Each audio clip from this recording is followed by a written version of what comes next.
Football is back, The Undertaker is back, and Crystal Palace are your Super Copa de Anglais champions. The first official game of the season, and already it looks like this year is going to be a movie. So if you haven't already, make sure you subscribe. I'm going to be here. This is game one. We got the Super Cup between PSG and Spurs coming, and the Prem, La Liga.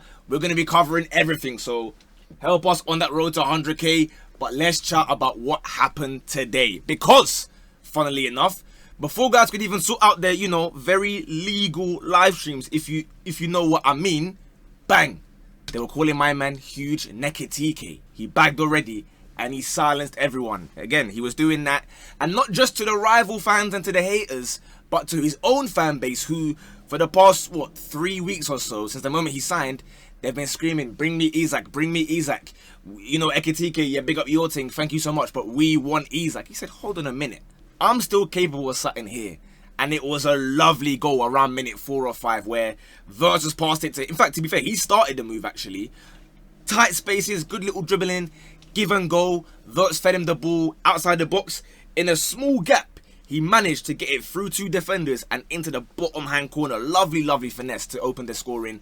And it made me realise immediately from that moment onwards, the next 5 minutes as well, Liverpool's left hand side, the upgrade is indescribable. Just think about it for a second.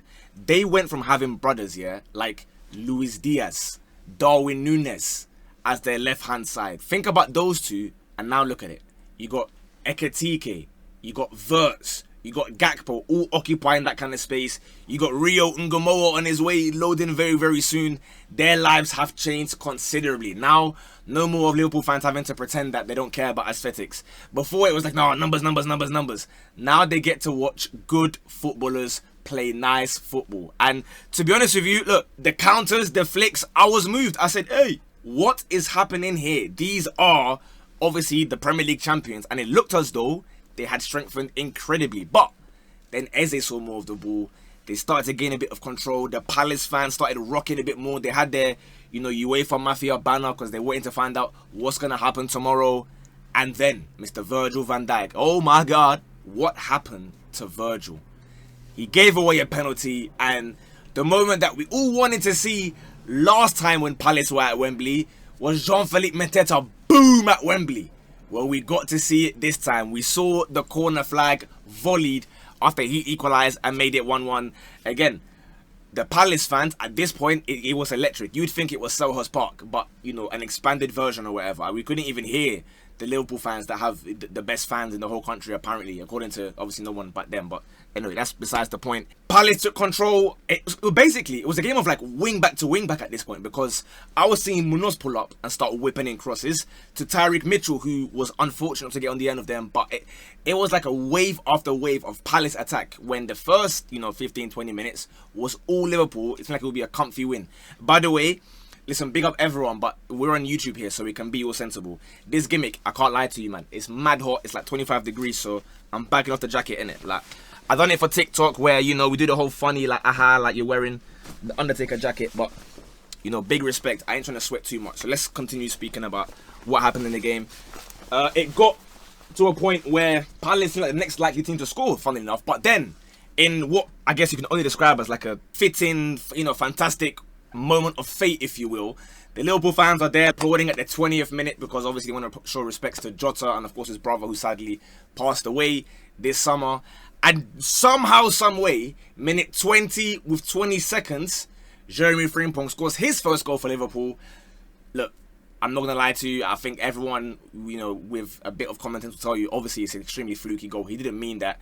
Despite, going crazy with his celebrations and dancing, he tried to cross it in it. But again, it doesn't matter. Because one, it's a lovely moment. It's a very fitting time to score with, Jota's number being 20 and whatnot. It's nice, isn't it? So we're not going to talk about how lucky the goal was. But what we will say is this. It's very important for Liverpool that he scored that. Why? Because a certain someone was absolutely nowhere to be seen that entire first half. His name is Mo Salah. I couldn't believe what was happening. Obviously, look, pre-season, he was making some nice, slick passes in pre-season, but in this game here, the first inaugural game of the season where everyone is now watching and we're not playing Yokohama and these men, it wasn't clicking. Frimpong was making them runs, but then Salah was being used as like a decoy for Frimpong to be the one, you know, running around and getting crosses in and trying to get closer to goal. So I didn't really understand if that was by design or just because Palace had nullified him. I guess we'll see, obviously, during the season when the Premier League kicks off and whatnot. But I do want to speak on Szoboszlai as well, because they're going to give him all the credit for that assist to Frimpong, which, fine, it's a nice diagonal pass, I suppose, but do not get it misconstrued. Don't be one of those guys that they open up Microsoft Excel, look at, what's it called, the F-breath, to go and see, yep, Szoboszlai assist. You know, what a game he had, the number 8. Dominic Szoboszlai, guys, I'm sorry to tell you, is a disgrace to the iconic number 8 that Gerrard once wore. And if Gerrard's watching that on his television, or if it was at Wembley, I don't know where he was watching from, he must have been shaking his head in dismay. Because this guy, yeah, he's grown his hair out. Now, for some reason, he thinks he's Andrea Pirlo. He was trying passes and they were not coming off. Not the long-range passes, not the short-range passes. So many Palace counter-attacks started because Szoboszlai would lose the ball. I don't understand why they keep on gassing him. Is it because, like, you know, aesthetically, he looks a bit better to you than maybe some other midfielders? Is that what it is? Because for the life of me, the moment he arrived, I've never understood it. They keep on, you know, reposting that one Hungary free kick from like 5 years ago.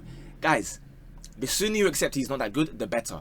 Just start building the team around, you know, Florian Wirtz and these man, and get McAllister there and get Gavin Birch and go and finally get a 6, because this Szoboszlai guy, he ain't him. I'll be honest, Wharton showed him levels.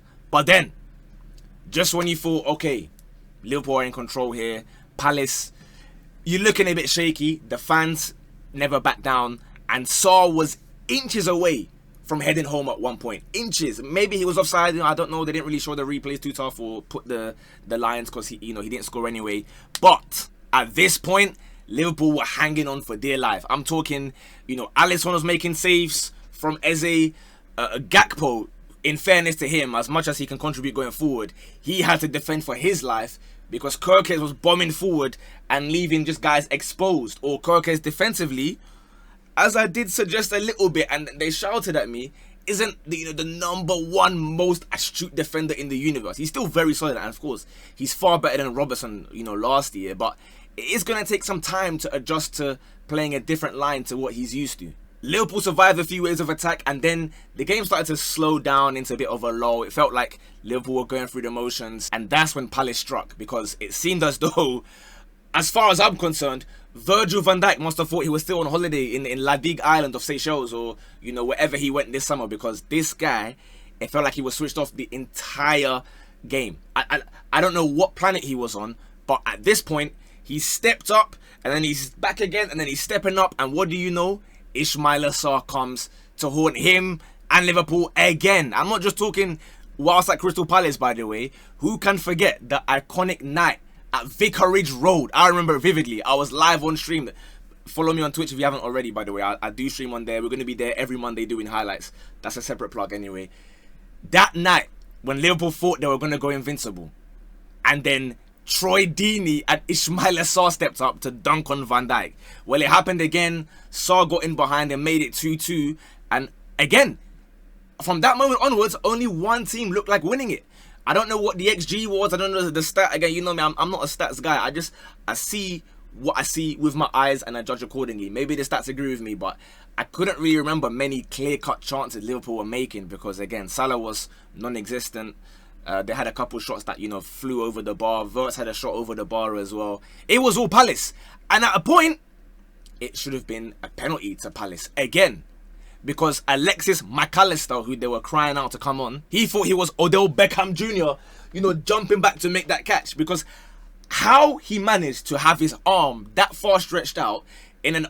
Again, no one walks around like this, do you? Unless you're Jude Bellingham.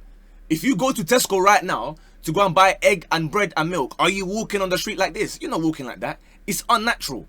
Yet it's touching on the hand like that, and they've not even gone to VAR fully. They've decided, no, we're going to stick with the on-field decision.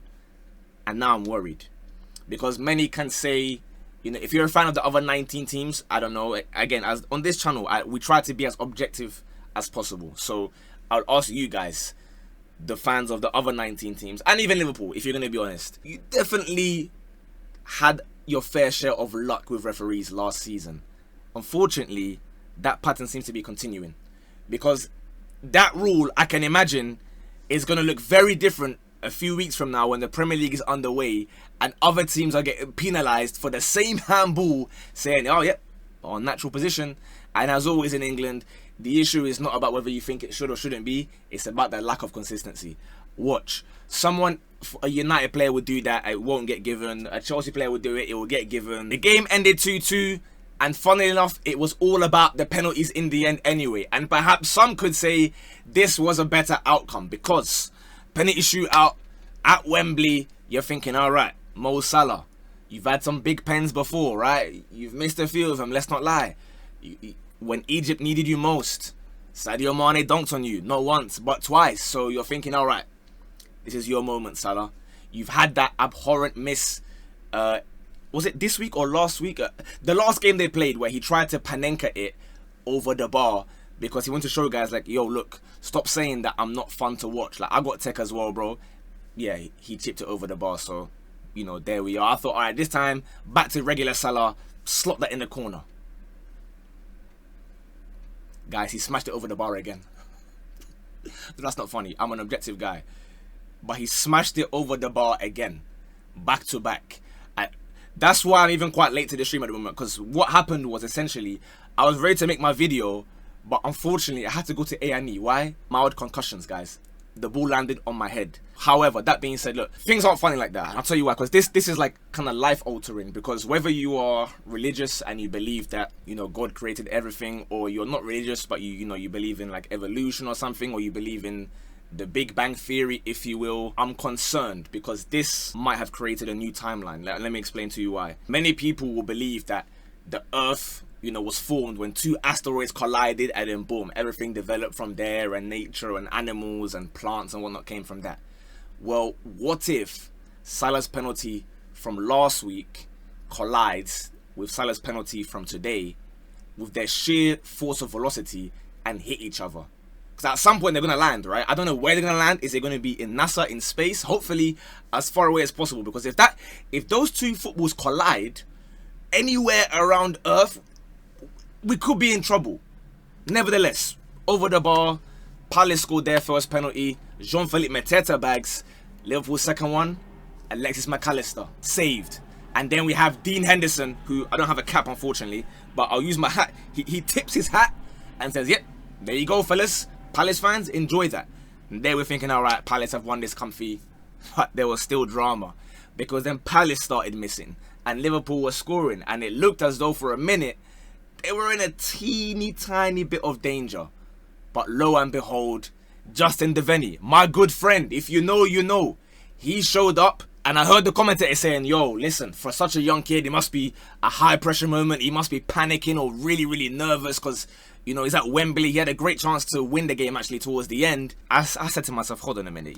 You man don't know my guy, Justin Devaney, bro. Listen, after, you know what I mean? When I did that shoot with him, just talking to him and then we played football afterwards, this guy's technique is out of this world. And the video came out, I told my guys on stream, yo, this guy, one of the techiest players I've witnessed, genuinely. Like, I couldn't believe what I was seeing. So I had no doubt he was putting that bins. The composure he showed though to pack it top bins, I was getting flashbacks to a Crystal Palace legend, Peter Taylor, when he was coming clutch in that FA Cup run back in 1976, wearing this shirt specifically. For those who remember. Just like I taught him, you know, when obviously I was doing my penalties and I was doing my Mateta Boom celebration. Just like I taught him, he won Crystal Palace the English Super Copa de Anglais. You might be shouting, oh, why are you calling that, bro? It's Community Shield. I've been calling it that for years, because, guys, if in Spain they can call it, you know, Super Cup and Super Copa in Italy and these other... In England, we gotta gas it up, bro. Stop calling it the shield or the plate. It just sounds meaty. Let's start gassing it up. Palace have won yet another trophy. Liverpool are looking really, really shaky defensively. Of course, it is no time to blow things completely out of proportion. We're not going to now say Salah's washed and the defense is terrible. But there are definitely causes for concern, because they didn't really get out of second or third gear, bar, you know, that first 15 minutes or so, like I said, where it was lovely rotations, Verts and Ekitike, they were looking sharp. And again, listen, Liverpool fans, they love their copium. They're going to come and say now that they didn't want to have the Community Shield curse, so they lost on purpose or whatever. It is what it is, but trophies are there to be won. So congratulations to Crystal Palace. Work to be done. My Prem predictions will be coming soon for sure. Has that affected things? Not really, I'll be honest with you. Community Shield, English Super Copa d'Anglais, I don't put like a crazy amount of stock in it, but it is definitely interesting because, you know, depending on what happens with Palace especially, I'm intrigued by what they're going to do, depending on are they going to get Europa League or Conference League, because it seems as though they're not really spending money until they know, obviously, what competition they're playing in, because they ain't really got depth like that, bro. As much as I love Deveni, they've had to bring him on because they don't really have a lot of experience there to bring on in a final anyway. So there we are. I enjoyed it. That was the first game of the season. I'm sure many of you rival fans will have enjoyed it as a hate watch, if you will. So let me know if you enjoyed the game. Comment if you think it's more important for them to get Isak or a centre back or a 6, because I think Isak isn't the main priority. I can't lie to you. I think a 6 and a centre back is more needed. But again, Liverpool fans may disagree with me. Let me know what you think. Thank you for enjoying, and I'll see you man tomorrow in a bit. Bosh.